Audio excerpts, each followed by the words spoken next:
Ilang matagal na nating sentimiento na pagka tayo ay nanghihingi ng konting, eka nga, ayuda o mga para sa mga karapatan ng ating mga senior citizens, ay para tayong manlilimos. Sarado agad ang kanilang isipan, sasabihin walang budget. Kaya kami sumasama ng loob namin, ng aming sentimiento.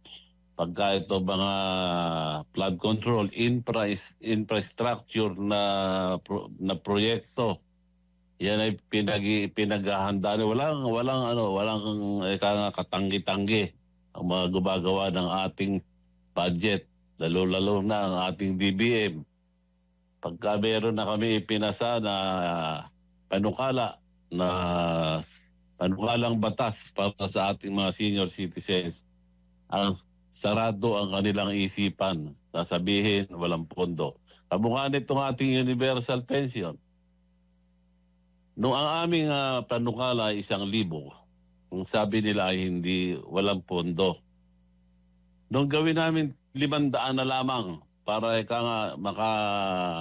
makatanggap ang ating mga senior citizens ng konting ayuda, pensyon sa ating mga senior citizens, naipasa namin sa Kongreso.